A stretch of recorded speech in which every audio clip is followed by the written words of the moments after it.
అయ్యో, సమ్మర్ వచ్చేసింది. మంచినీళ్ళు ఎక్కువ తాగాలని చెప్పానా లేదా? లేఖ, get some water quick. Mister Vijay, sir. చెరువులో దిగడానికి ఎవరైనా దొరుకుతారా? వాళ్ళు అడిగినంత డబ్బులు ఇద్దాం. ఓకే సార్, సెట్ చేస్తాను.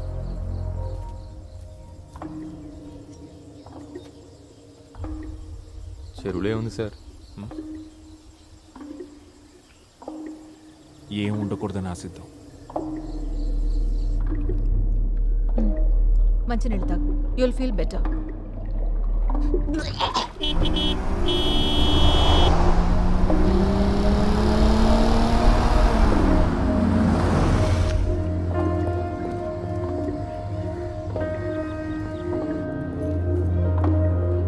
డీహైడ్రేషన్ అయింది మేడం, ఐవి కూడా ఎక్కించాం. ఇప్పుడు తను ఓకే కదా నితిన్? ఇంటర్వెల్ టైంలో గ్రౌండ్లో బాగా ఆడాడు, కానీ ఒక్క చుక్క మంచినీళ్ళు కూడా తాగలేదు. బాత్రూమ్కి వెళ్లాల్సి వస్తుందని. వీడొక్కడే కాదు, పిల్లలందరూ అంతే ఉన్నారు.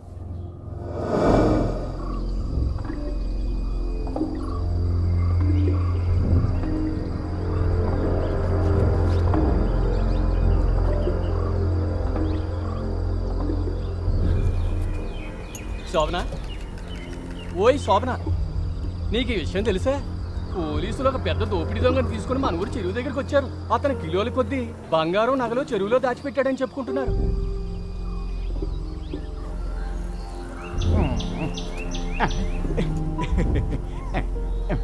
మన పాత సినిమాల్లో గజ దొంగలు పెట్టుకునే మాస్క్ లాంటి ఒక మాస్క్ పెట్టుకుని ఉన్న ఆ దొంగ రూపం ఉందో చూడు, అది భయంకరం.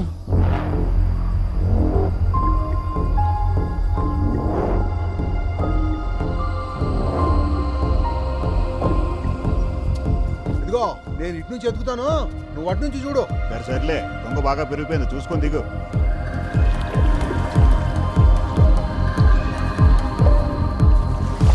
నువ్వు అట్లే చూడు, జాగ్రత్త.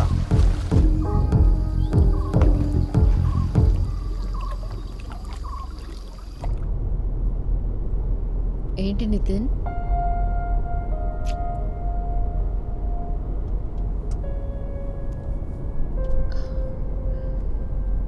జ్వరం లేదులే. మేఘ ఈరోజు కొంచెం త్వరగా వస్తానంది. లేదంటే ఆఫీస్కి లీవ్ పెట్టమంటావా?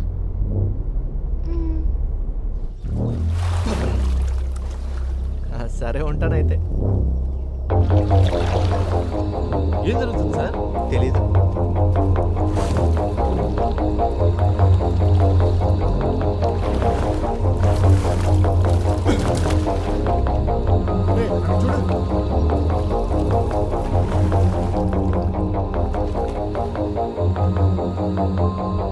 జరగండి జరగండి జరగండి జరగండి.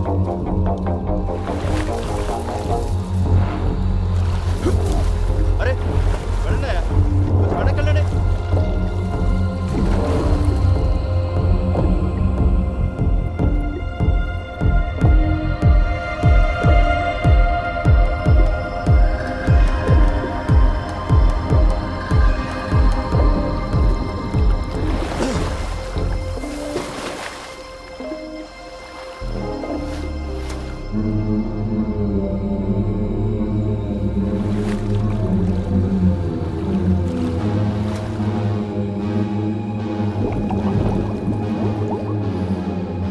Sir,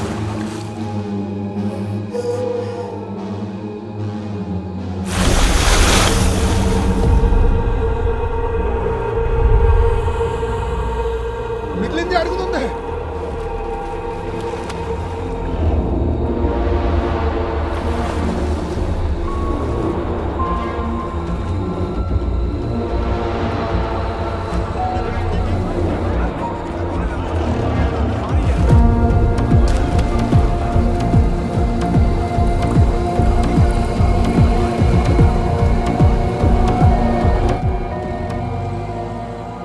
sir బయలుదేరుస్తున్నారు. డివైఎస్పీ టౌన్లో లేరంట. సార్, మీరు మమ్మల్ని ఇలా బుక్ చేస్తారనుకోలేదు సార్. ఏదో దొంగతనం కేసు స్టేట్మెంట్స్ ఎంక్వైరీ అన్నారు. సార్ ఇది ఎక్స్పెక్ట్ చేయలేదనుకుంటా. హే, అదే లేదు. బ్యాన్ చేసిన currency notes, fake currency notes అన్నీ కలిపి ప్లాస్టిక్ బ్యాగ్లోంచి ఈ చెరువులో దాచిపెట్టారనేది ఆ ఇన్ఫర్మేషన్. ఈశ్వరా, అయితే అది ఎక్కడ ఉంటుందో.